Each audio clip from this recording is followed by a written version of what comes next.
What I'd like to do, I'd like to share a little story here with you. It's a very tender story. It was sent to me by someone who sends me beautiful things in the mail.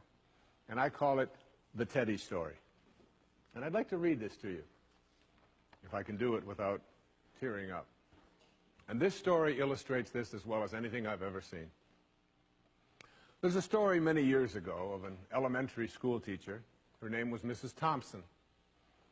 As she stood in front of her 5th grade class on the very first day of school, she told the children a lie. Like most teachers, she looked at her students and said that she loved them all the same. But that was impossible because there in the front row, slumped in his seat, was a little boy named Teddy Stoddard. Mrs. Thompson had watched Teddy the year before and noticed that he didn't play well with the other children, that his clothes were messy, and that he constantly needed a bath. Teddy could be unpleasant. It got to the point where Mrs. Thompson would actually take delight in marking his papers with a broad red pen and making bold X's and then putting a big F at the top of his papers. At the school where Mrs. Thompson taught, she was required to review each child's past records, and she put Teddy's off until last. However, when she reviewed his file, she was in for a surprise. Teddy's 1st grade teacher wrote, "Teddy is a bright child with a ready laugh. He does his work neatly, and he has good manners. He's a joy to be around." His 2nd grade teacher wrote, "Teddy's an excellent student, well liked by his classmates. But he's troubled because his mother has a terminal illness, and life at home must be a struggle." His 3rd grade teacher wrote, "His mother's death has been hard on him. He tries to do his best, but his father doesn't show much interest, and his home life will soon affect him if steps aren't taken." Teddy's 4th grade teacher wrote, "Teddy's withdrawn and doesn't show up much interest in school. He doesn't have many friends, and sometimes he even sleeps in class." By now, Mrs. Thompson realized the problem, and she was ashamed of herself.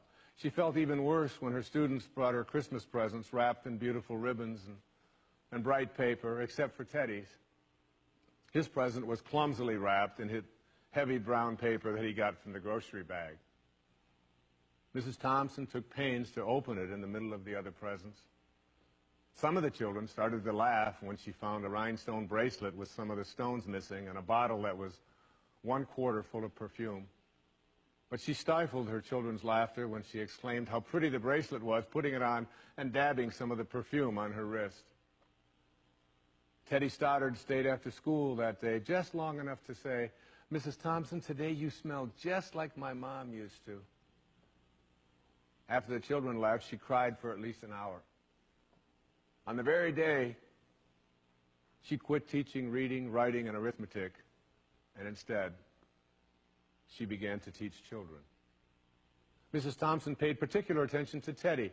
As she worked with him and his mind seemed to come alive, the more she encouraged him, the faster he responded. By the end of the year, Teddy had become one of the smartest children in the class, and despite her lie, became one of her teacher's pets. A year later, she found a note under the door from Teddy telling her that she was still the best teacher he ever had in his whole life. 6 years went by before she got another note from Teddy. He then wrote that he had finished high school 3rd in his class, and she was still the best teacher he ever had in his whole life. 4 years after that, she got another letter saying that while things had been tough at times, he stayed in school and stuck with it, and would soon graduate from college with the highest of honors. He assured Mrs. Thompson that she was still the very best and favorite teacher he ever had in his whole life. Then 4 more years passed, and yet another letter came. This time he explained that after he got his bachelor's degree, he decided to go a little further. The letter explained that she was still the best and favorite teacher he ever had, but now his name was a little longer. The letter was signed Theodore F. Stoddard, M.D. But the story doesn't end there. You see, there was yet another letter that spring. Teddy said he'd met this girl and was going to be married. He explained that his father had died a couple of years ago, and he was wondering if Mrs. Thompson might agree to sit in the place at the wedding that was usually reserved for the mother of the groom.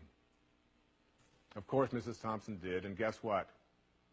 She wore that bracelet, the one with the several rhinestones missing, and she made sure she was wearing the perfume that Teddy remembered his mother wearing on their last Christmas together. They hugged each other, and Dr. Stoddard whispered in Mrs. Thompson's ear, "Thank you so much for making me feel important and showing me that I could make a difference." Mrs. Thompson came with tears in her eyes and whispered back, "Teddy, you have it all wrong. You were the one who taught me that I could make a difference. I didn't know how to teach until I met you." Isn't that a beautiful story? Yeah.